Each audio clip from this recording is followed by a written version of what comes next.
Ooh, welcome back to another episode of the Get Back Coach, presented by Apollo Media. The playoff is set. College football is about to ramp up. But first, Jay, tell them who we are brought to you by. The playoff isn't just set for college football as a whole, but it's also set for Battle Bets, who we are proud to be sponsored with Yes, sir. for this season. If you don't know what Battle Bets is, it is a fantasy gambling app that means no real money.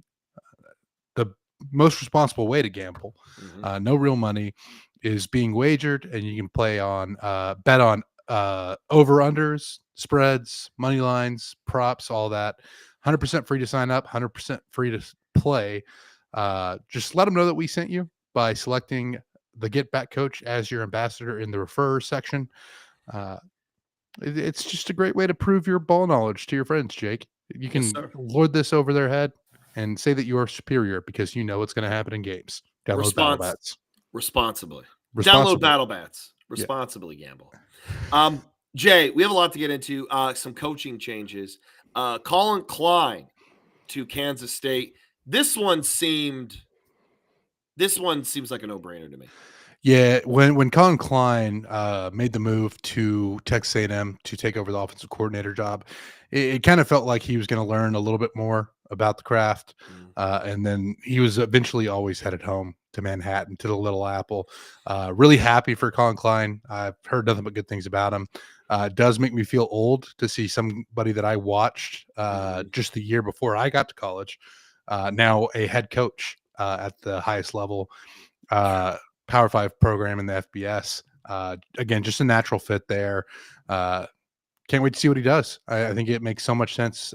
He was in touch with Kleeman pretty much the whole time, even while he was at A&M. Had some great mentors, obviously Bill Snyder, who he played under. Really think this is going to be a good fit. Makes so much sense culturally. Obviously, you never know how these things are going to turn out, but happy for Colin Klein. Yeah, absolutely. We're going to go to the G5 here. Friend of the program, or at least follows us, Charles. I don't know if we're friends. We're maybe acquaintances. He at least follows us. Charles Huff goes to Memphis. Listen, Charles Huff, great coach at running backs coach at Penn State, did a fantastic job at Marshall. Jay, quietly, Southern Miss went 7-5 this year. Quietly had a very good year. And considering where that program was when Charles Huff took over, it's a really impressive season. Yeah. Obviously, you would have liked to have more considering the start that they had to the year, and it looked like they were primed to be in the Sun Belt Championship. But yeah, good hire for Memphis. How many episodes do you think Coach Huff has listened to of ours? I'm gonna go. I think he tuned in once. I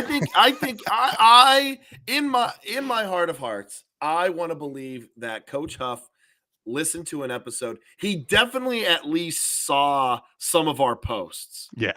And was like, I think I like this. That's a win for us. That's a giant win for us. Win for us. Will Hall promoted at Tulane. John Summerall, of course, is leaving. For Florida, Will Hall promoted at Tulane. Jay, I don't know a ton about Will Hall. Do you know anything? He had the Southern Miss job, and it did not go well for him there. Okay. But Southern Miss was also in a pretty bad spot.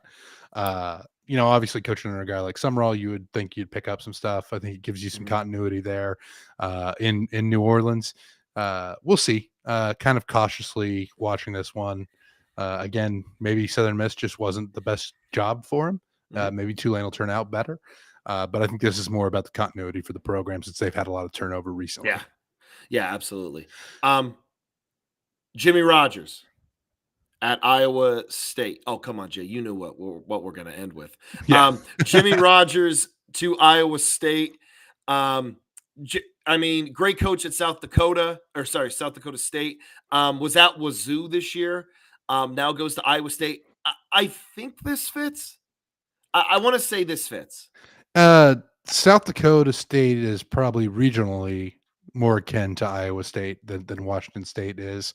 He made the jump. I don't think he had a bad year at Wazoo, but Man, I this is more concerning for me about Wazoo's future as a program than it Oh is yeah. for Iowa State. I think Iowa State made a great hire here. I think this one makes sense. Mhm. But yeah, interested to see how Wazoo bounces back from this.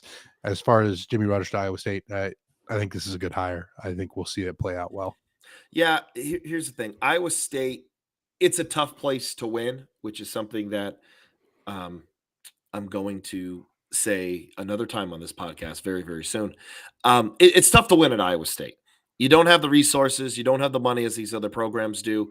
Jimmy Rogers did wonderful things at South Dakota State. Listen, Wazoo went 6-6 this year. Not a bad year for him. Um, I think this can work out. I don't think this is a bad hire. I think it's a solid one. Yeah, and now we get into the guy that Jimmy Rogers replaced at Yeah. Iowa State. Jake, I'll let you take it away. Listen, folks, it's been a very long 54 days.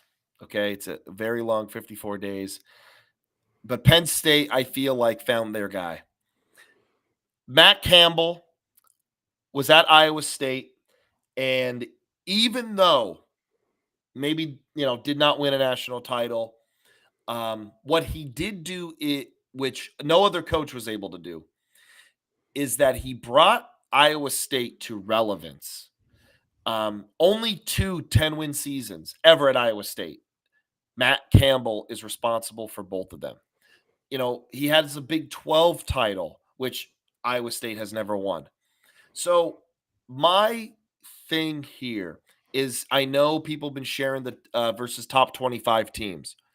He doesn't have the resources. They have recruiting classes that are ranked like 60th, 70th, and he's posting top 15 finishes.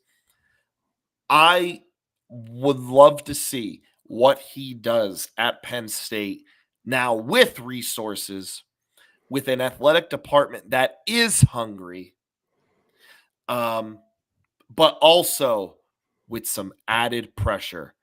Let's hope that it makes diamonds. Yeah, I think this is a great hire, and I think it's, a shame that it took so long to get to this point, because I think if they had hired him pretty quickly in the process, Mhm. I don't know if this would have been ballyhooed as much. Yeah, I look at Matt Campbell. I think he's a fantastic coach. What you said about the things he accomplished at Iowa State, I may be wrong on this, but I think Iowa State only had one other season above 500. something close to that. I think it was like 2005, Uh-huh. this century, right? So Matt Campbell has done a lot of good for Iowa State, and it's one of those situations where it's kind of surprising it took him this long to leave. Yeah. I feel like he was probably getting called up quite a bit. Uh, you know, Penn State. He was at Toledo, I believe, before Yes, he he went was. to He Iowa was at State. Toledo. Did some good things there, so it's not like a regional mismatch. Uh, I think this is a great hire. I think I it's think so one of the too. best hires of the cycle. Yeah. So we'll see. Again, you never know how these things are going to play out. But I like the decision that Penn State made in the end. Culturally, Jay, this fits. Um, and apparently it took so long. They contacted the wrong agent. Did you That's see wild. that?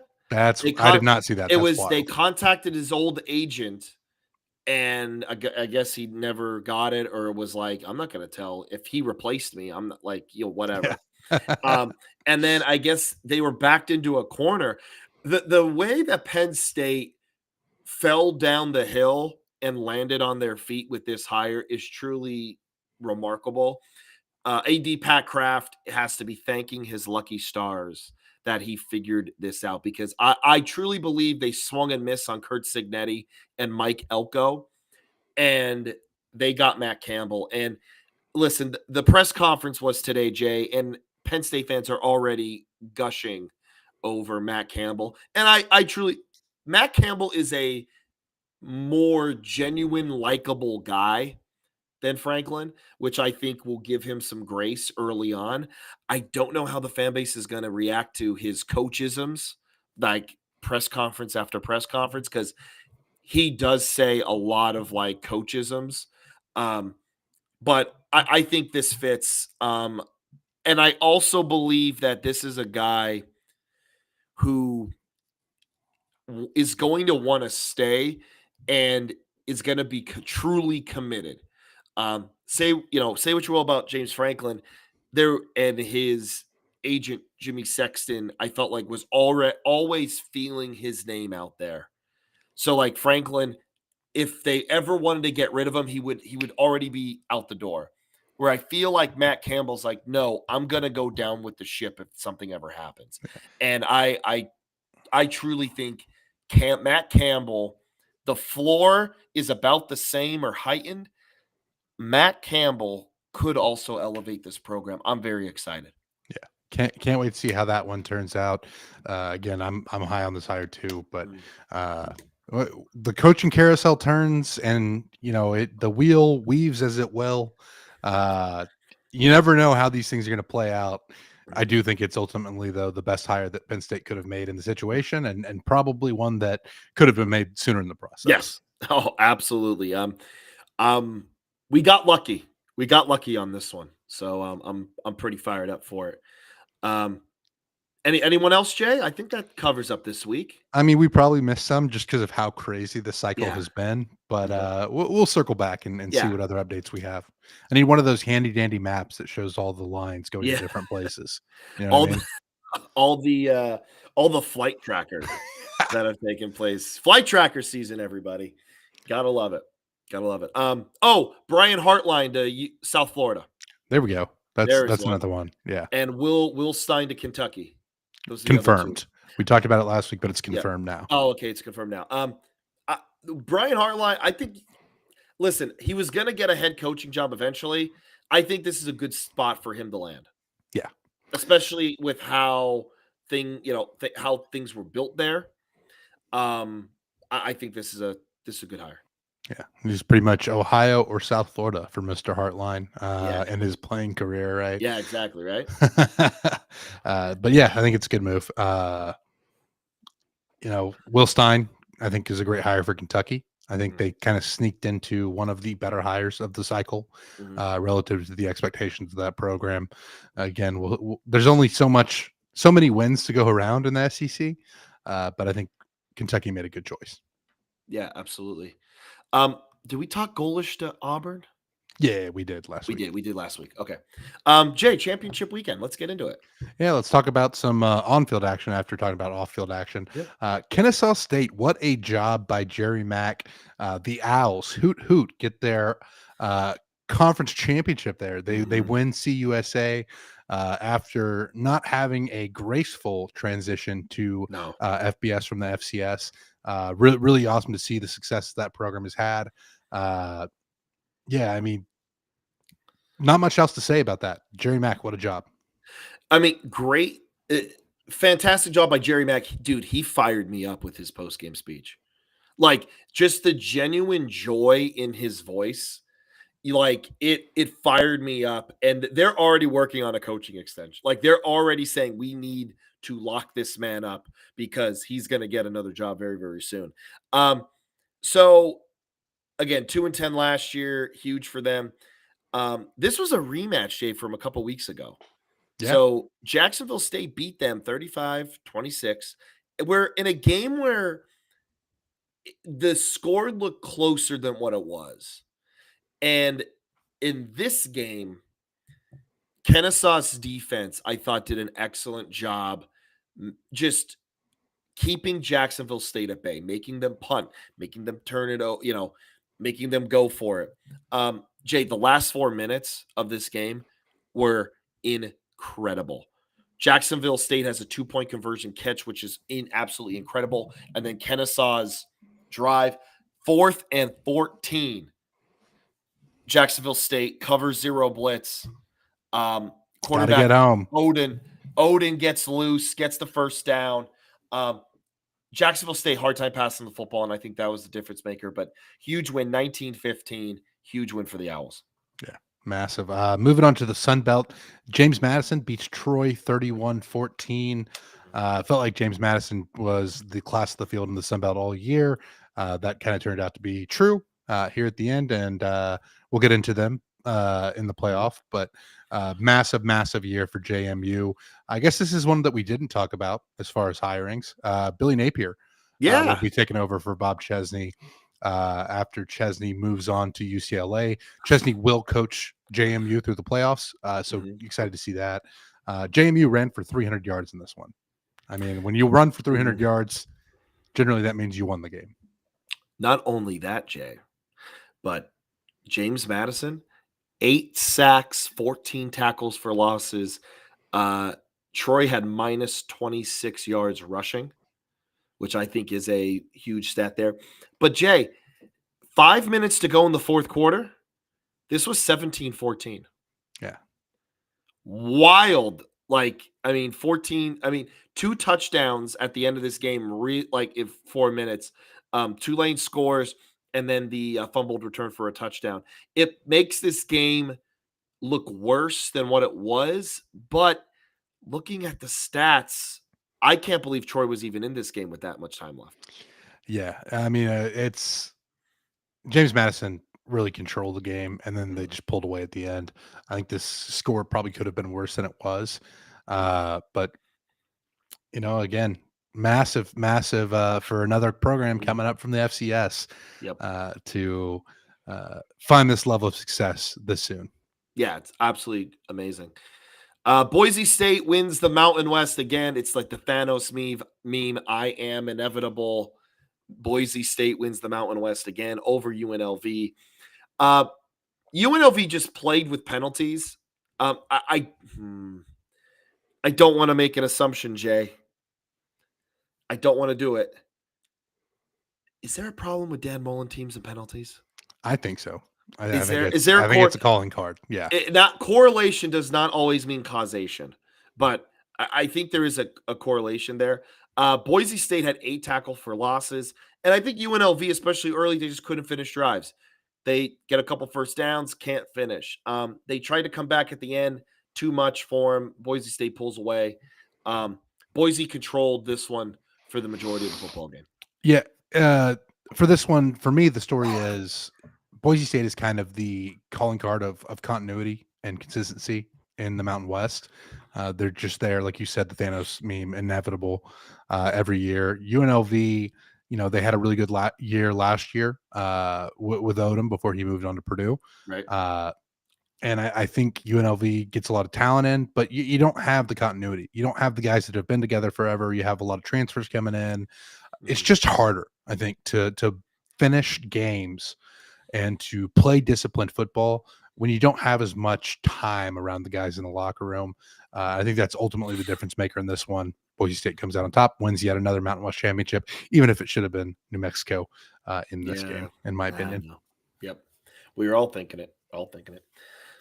Tulane wins the American Roll Wave over North Texas. Jay, I kind of feel bad for North Texas. 3 costly turnovers, 2 in the red zone. One of them was a punt fiasco where it hits a North Texas player, sets up a short fourth and goal. Jay, this was 31-7 in the third, and just too much to come back. They tried to. This game should have been a lot closer. Turnovers killed the Mean Green. Yeah, it's the same story as their game against South Florida earlier this year. North Texas is competitive, but the turnovers, it's just so hard to overcome. And the thing was, North Texas made a lot of their hay this year winning the turnover battle. When they don't win the turnover battle, obviously you see what happens. Good performance by Tulane, not overly impressive, right? Like, I think you would have preferred to dominate and finish them a little bit sooner, not give them that hope there at the end of the contest. But Tulane has been the class of G5, since going back to when Willie Fritz was there. They've been consistently in these types of situations with chances to make the playoff as a group of 5 team. They finally capitalize. Big win for New Orleans. Yeah, huge. Now let's move on to Sunday. That was our Friday night slate. Let's get to Saturday. Maction to start things off. Western Michigan wins the MAC over Miami of Ohio, 23-13. Jay, I love Brock Lowry, the quarterback for Western Michigan. I think he's excellent. He, I think he rushed for like 60-some yards. Western Michigan's defense stepped up big time. Broncos winning the trenches, 286 yards rushing. And that's kind of the story of the game. Miami of Ohio, awful on offense, could not do anything against Western Michigan. And they are partying in Kalamazoo. Yeah, I didn't get to catch a ton of this one. Just got some of the highlights. But yeah, the Western Michigan defense is the story of the day here. Kind of put it together with Maction. I think you just think of good defenses up there in that part of the country.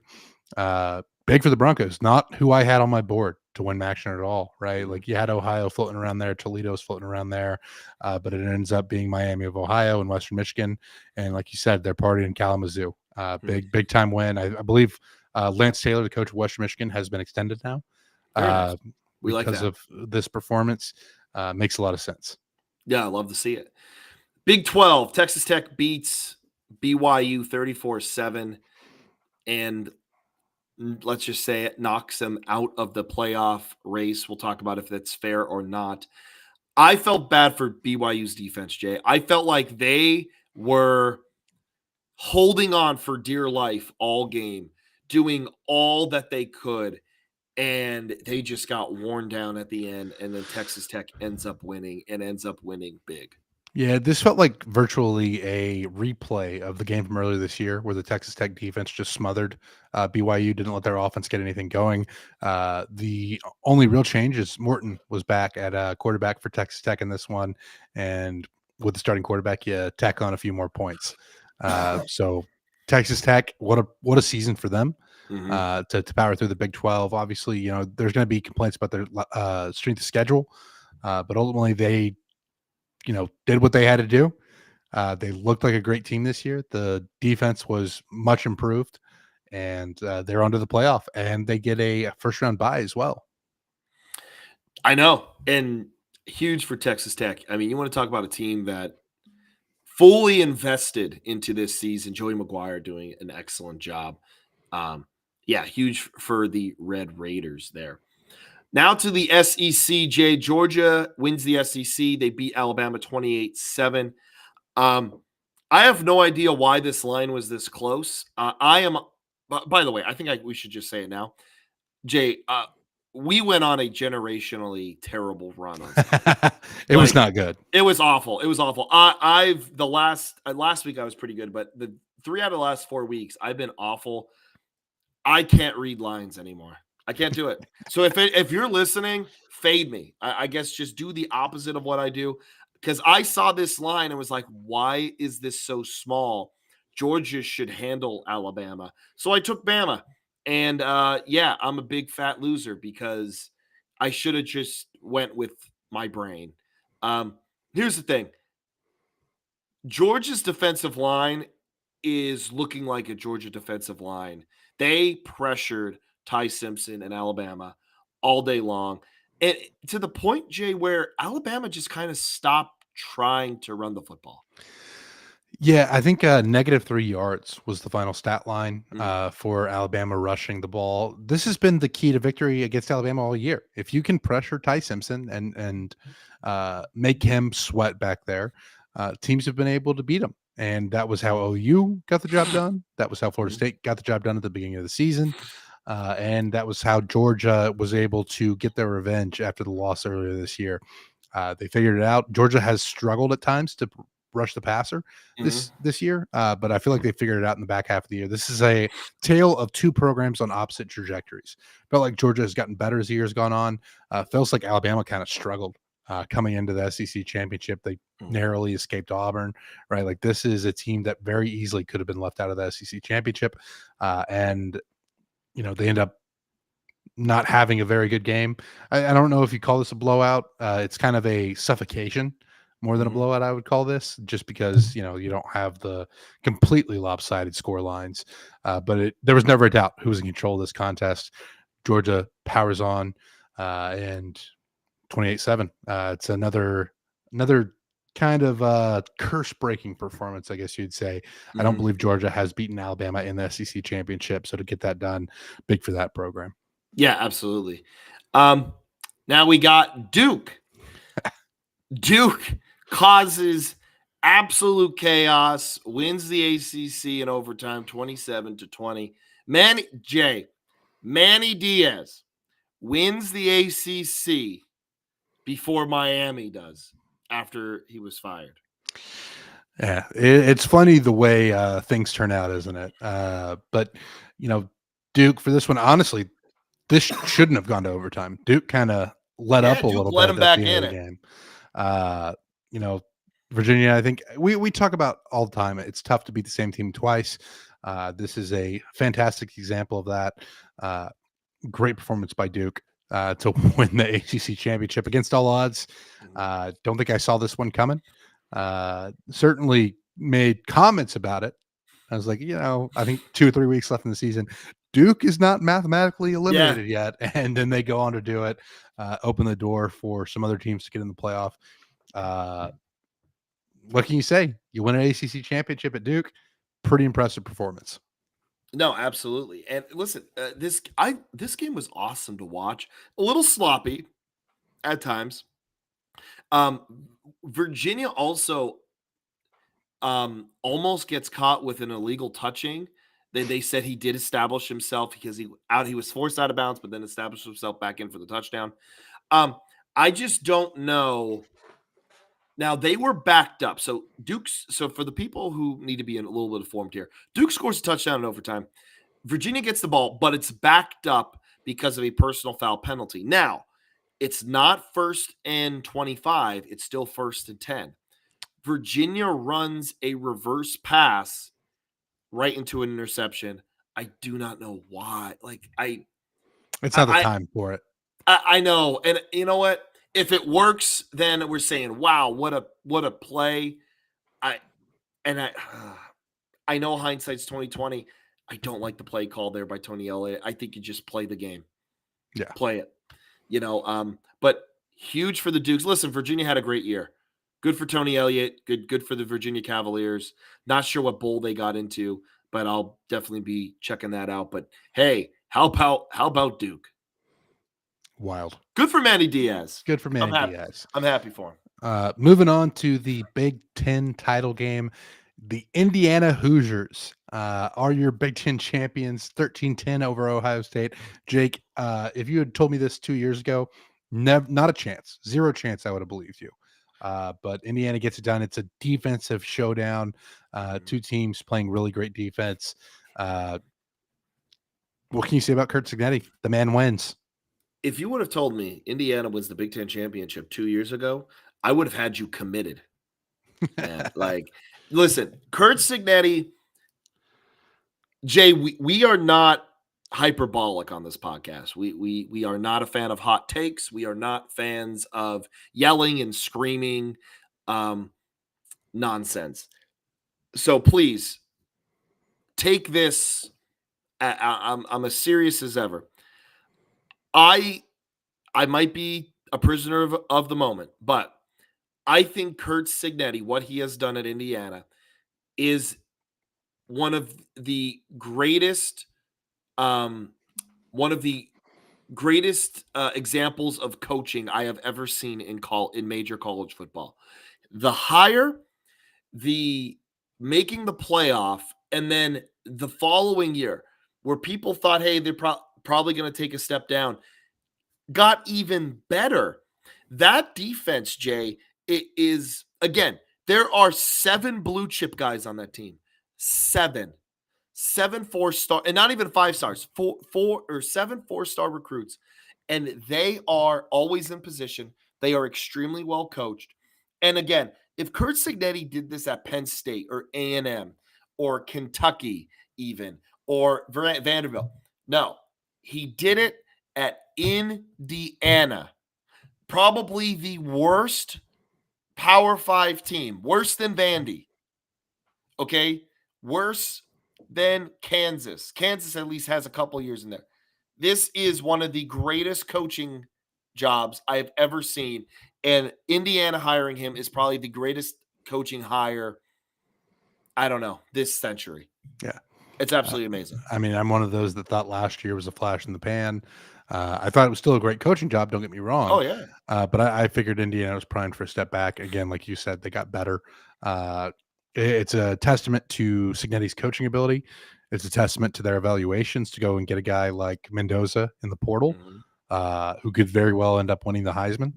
I mean, just everything that Indiana has done under Kurt Signetti has been defying our expectations. Yeah. And I'll tell you one person who's not surprised, and that's Kurt Of course, Signetti.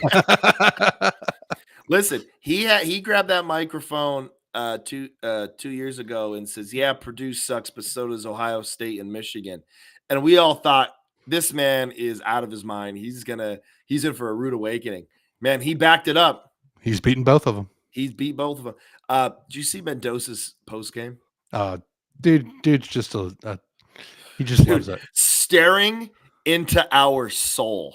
Like he was just staring at, he knew he was just staring at us. And I'm like, I was sitting in my living room with my family and I'm just like, is anyone else uncomfortable now? But good for, like, dude, that's the stuff you'll love to see. Yeah. Heck of a story. What a flippin' story. By the way, Jay, I've said it before. 9 years ago, Kurt Signetti was the head coach of Indiana University of Pennsylvania, in the PSAC, and now he's Big Ten title. I mean, it's absolutely incredible. And now he has the very difficult job, which he said, get his guys hungry and ready in 3 weeks. Yep. Because they're the number 1 seed. Jake, let's dive into the playoff talk. Obviously, we spoiled a little bit throughout this, but Indiana is your number 1. Yeah. Ohio State 2, Georgia 3, Texas Tech 4. Those are the 4 teams with first round buys. At 5, you have Oregon.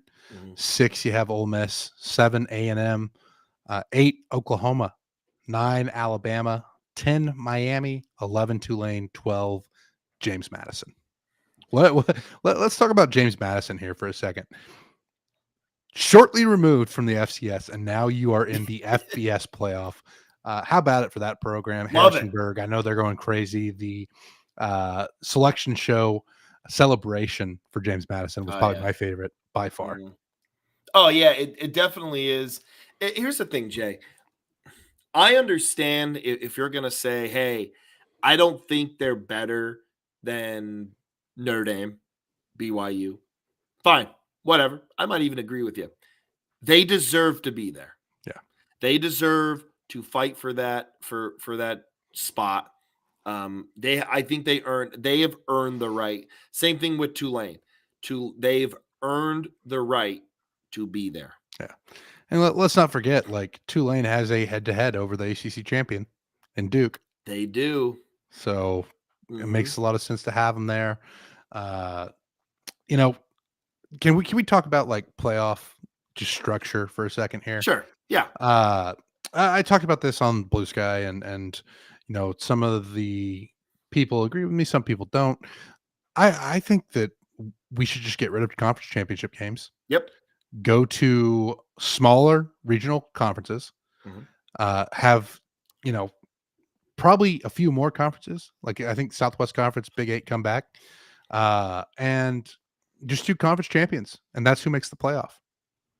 Oh, okay. I think like you have like 10 team conferences, round robin style. Whoever comes out on top, and that's your playoff.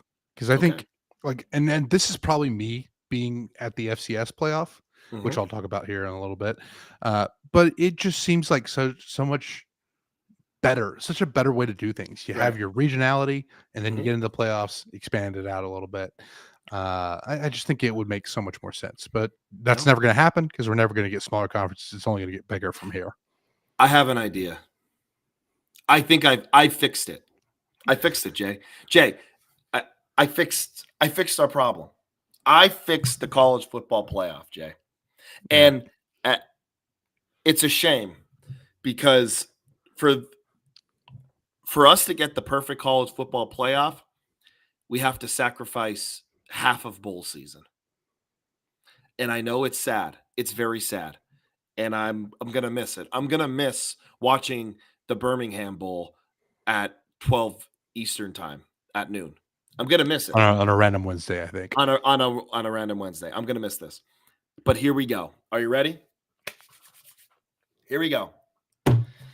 2014 playoff. Championship week is out. Okay?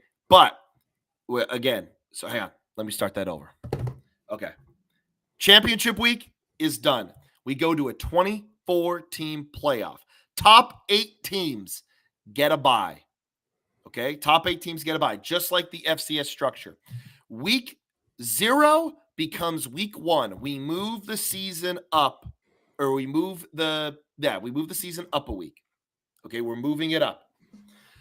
That puts us at the Final Four on New Year's Day.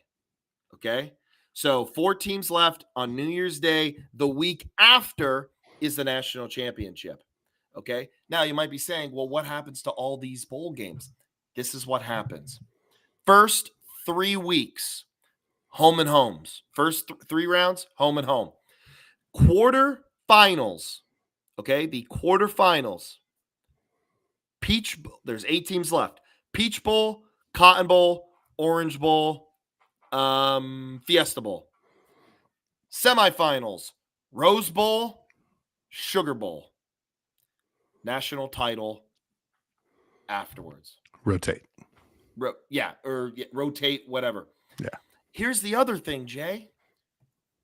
Maybe that third round, if you want to go neutral sites in the third round, guess what? Citrus, Alamo, Sun, Pop-Tart, Texas, and Let's go Duke's Mayo Bowl just for fun. Duke's Mayo Bowl. Yes, there it is. Duke's Mayo. Okay. There's your 6. Now, you don't have to do this. This is my bonus. Why do you do this? Listen, if James Madison gets to the quarterfinals, okay, that gives them a trophy. That gives them something of, hey, look how far we got. It's like a milestone, okay? So after the second round, now you're coming home with hardware. I'm telling you, this is, and with the transfer portal opens up on January 1st anyway. Opens up January 1st. Who's involved right now? Only 4 teams. And before it closes, now you have 2 teams. So even if you have a guy, he could still play in the game, and then he's still got 3 days to figure out where he's going to transfer before the semester starts. Yeah. Jay, I've fixed it. And here's the other thing. But wait, there's more. Just like the NIT, Jay, just like the NIT in basketball. If Boca Raton wants to have a game and Miami of Ohio and Georgia Southern want to play in it, there you go. It's the bowl game's responsibility to go out and then find teams. If the teams don't want to play, you lose. I don't know how financially that can even work, but in a perfect world, that's what happens. If not, 2014 playoff. All right. Well, let's dive into the playoff that we do have. Did the committee get this right, Jake? It did.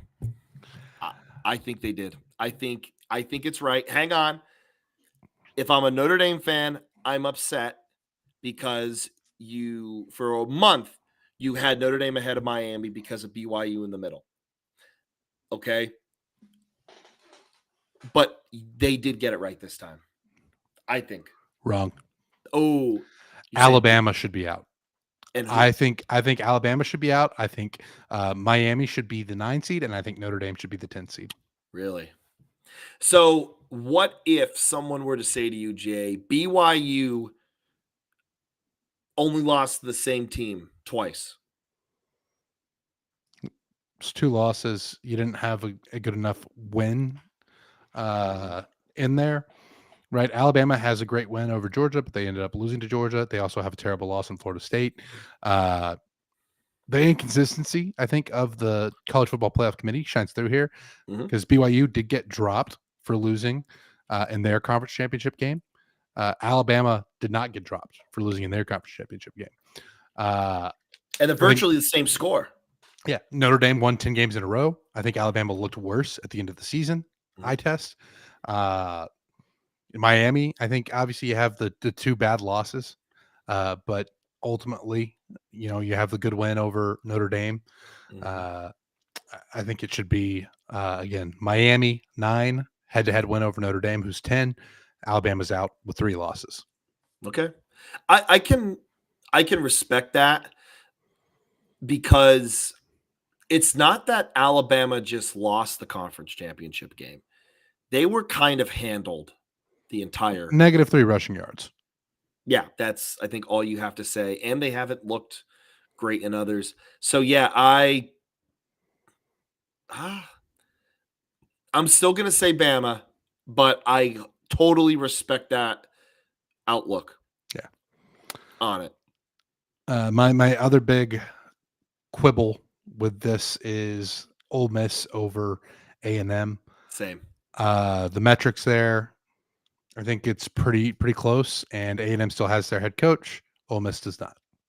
And strength of schedule also. Like Yeah, Ole Miss's strength of schedule is like 40th. A&M has a better strength of schedule. A&M also scheduled Notre Dame to play. Like again, they didn't make the playoff, but it's a better win than Ole Miss has.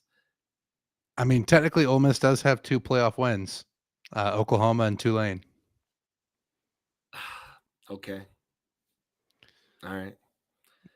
So I guess that's where it lies then.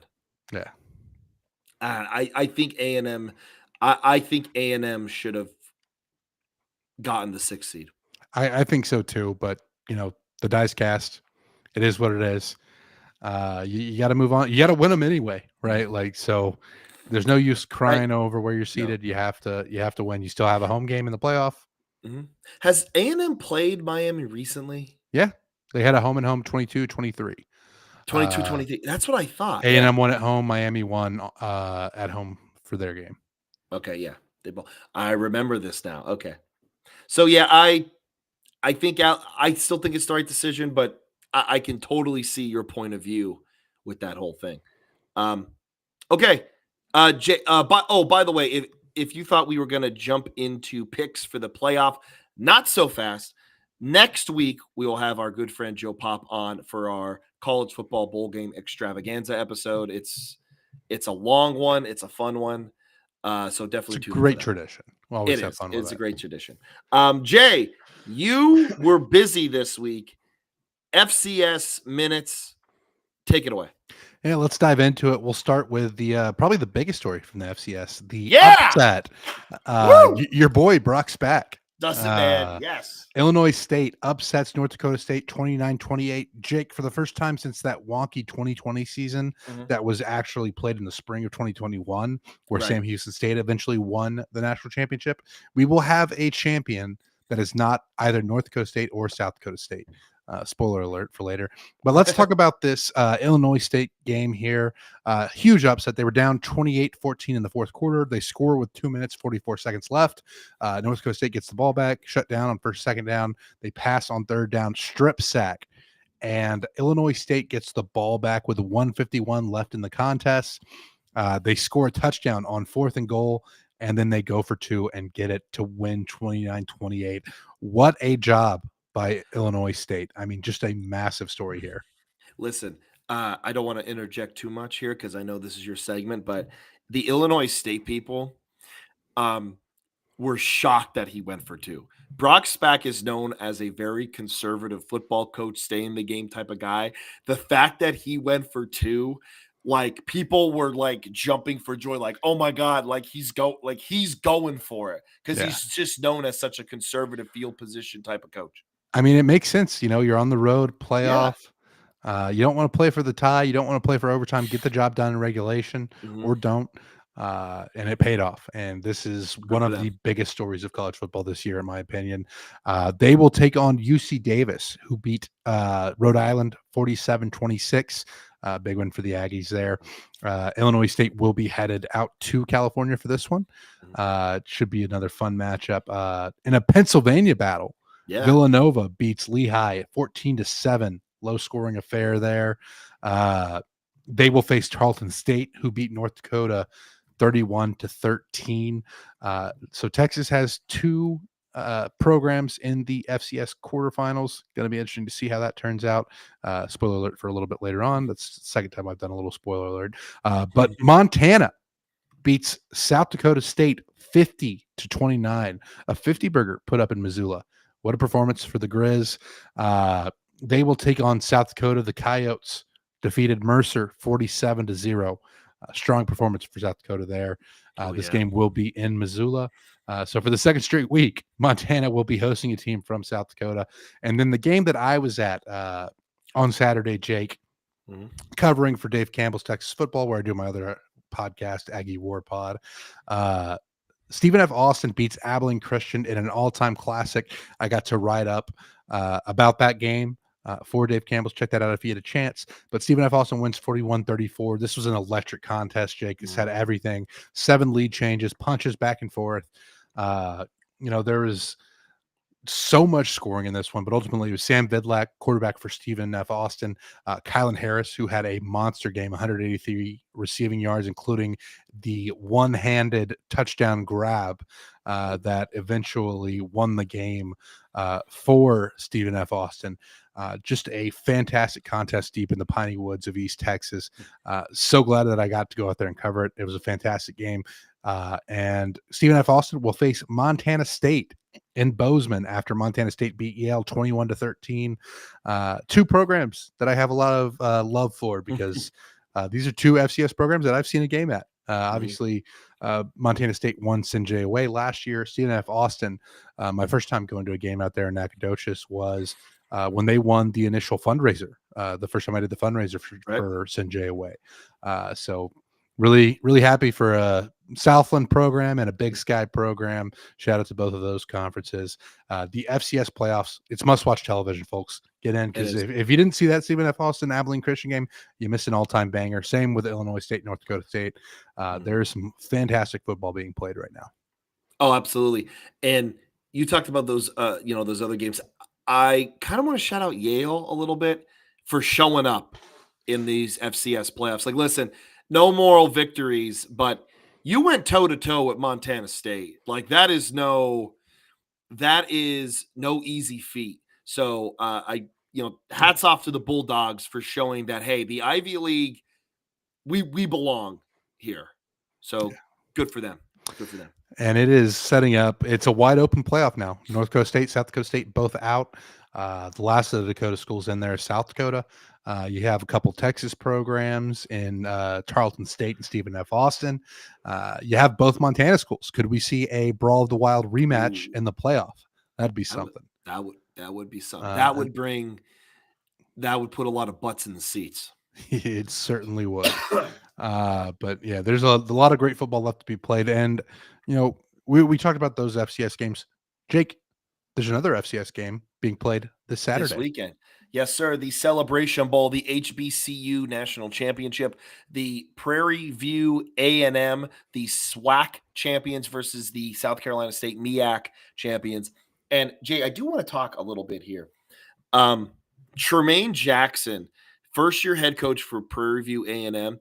Prairie View A&M in the 90s was known as one of the worst, and probably early 2000s, one of the worst college football programs ever. Like, they were just synonymous with losing. And then it got a little bit better, but for them to get to a title game like this, first-year coach, again, Tremaine Jackson, came from Valdosta State last year, Colorado Mesa. Shout out to the Rocky Mountain Athletic Conference. Yeah, right there. Did great things there, and they finally get that SWAC title. I'm not sure what the line is here, but South Carolina State, known for beating Jackson State without Deion, Travis Hunter and company. Was known for they beat Jackson State while Travis Hunter, Deion, and Shadir were there. They lost to Jackson last year in the Celebration Bowl. I'm rooting for Prairie View A&M in this one. I am rooting for Prairie View A&M just for the story, for going from one of the worst programs to now, having a shot at the Celebration Bowl. I think South Carolina State's going to beat them, but I am rooting for Prairie View A&M. Yeah, hard not for me to root for Prairie View A&M, given I drive by Prairie View on the way up to College Station. Every time I go to a game, get to see that town. I mean, I'm gonna ride with Prairie View in this one. I think it'll be a fun game. Awesome. And now we have a bowl game this weekend, which I hate. Push it back, but I guess they want it. They know there's an open time slot at night, Yeah. and that's what they're doing here. The Bucked Up LA Bowl. What is Bucked Up? I don't know. It sounds like an energy drink. It sounds like hang on. I'm It's like searching. energy drink or like I keep thinking of Duluth Trading Company and they're like Buck Wild Dude, underwear. yes. I thought this. I'm so glad you said that. I thought the same thing. Is it pre-workout? Is it? Bucked Up. So it's Vitamin. energy drink adjacent. It sounds like GN. Is it like GNC? Bucked Up. Here, buckedup.com. There we go. This is great podcasting, by the way. Buckedup.com. The kids don't have Jack 3D like we had in my day. It's pre-workout, creatine. Yeah, it's like it's creatine. GNC. Yeah. It's the new GNC. Oh, they have birthday apparel too. Nice. Oh yeah, it's GNC. It's new GNC. Yeah. So yeah, Bucked Up LA Bowl. Wait, and this is Gronk's Bowl too, right? Oh man. Of course it is. Of course. Like, come on. Of course the sponsor for his bowl game is creatine workout website. However, as crazy as this bowl game sounds, Boise State takes on Washington. Great matchup, by the way. This is going to be a fun one. Boise State, the Mountain West champs, go up against 8-4 Washington out of the Big Ten. West Coast showdown. I am interested to see how well is Boise State going to run the football. Yeah, I think that's what I'm interested to see in this one. How is their offense going to be? Because when we saw it against Notre Dame and against South Florida, it looked awful. So I'm interested to see how that is going to match up.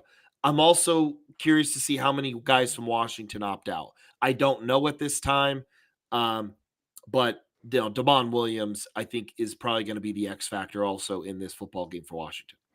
Yeah, this is a fun callback because I felt like, in the heyday of our college football watching experience, Jake, I felt like Boise State was always playing programs like Washington. Like it was always Washington or Oregon State or Washington State. And it just makes sense, right? Idaho's right there. I know maps are hard for you, Jake, sometimes. It is. But maps are hard. No, listen, they're not drawn to scale. I don't know how many hours away, things are here. But this should be a fun regional-ish matchup in LA. Yeah. Washington is a 9.5 point favorite. Over under set at 51.5. I think I like Boise State to cover. I like the under. I've been getting burned on unders, but I think I like this one. Give me the under in this one. Give me a defensive matchup. There you go. And then we move on to the game that we are actually going to watch. I mean, we're going to watch both. Oh, we're going to watch all. I'm definitely watching. We had a lot of football to watch because we also have FCS playoffs. But the game that everyone thinks of for this weekend is Army Navy. Navy is a 5.5 point favorite. 39.5 is the over under. They're playing in Baltimore. Again, this is one of the only games that it's okay to play at a neutral site.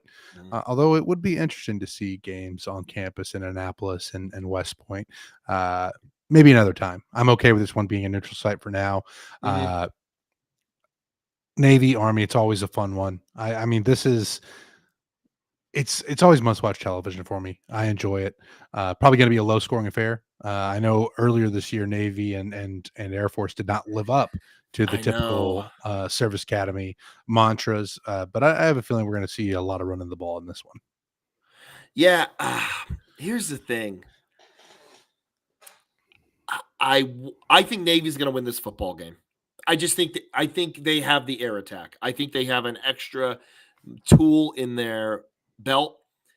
The under scares me because I'm taking the over, by the way. I'm thinking about taking it too. Because all it takes is a quick score by either of these teams, and now we're off to the races. Yeah. So I'm staying away from the over/under. I'm just going to take Navy -5.5. I just think they're a better football team. They can throw the ball better, and I think that's going to be the X factor in this one. Yeah. Okay. I just want to remind everybody about before we close up shop for the day. Like, subscribe, do all those wonderful things. But also next week, college football bowl game extravaganza with our buddy Joe Pop joining us again. We're going to go through every single bowl game. Make sure you tune in next week. Jay, land the plane for us. I know I already stole a little bit of that. Land the plane. We always have co-pilots when Yeah. we're flying the friendly skies. But Jake, as always, we're so grateful to the people who listen to us. As Jake mentioned, like, subscribe, share, give us a 5-star review, tell a friend, do all the things that help us grow as a podcast. It has been a pleasure enjoying this college football season with you. And you quoted Thanos earlier in this one, Jake. I'm going to quote Dr. Strange. We're in the end game now. The season's almost over. We're into the postseason. I can't wait to see how this finishes off. As always, we appreciate each and every one of you for joining us. Let's have a week.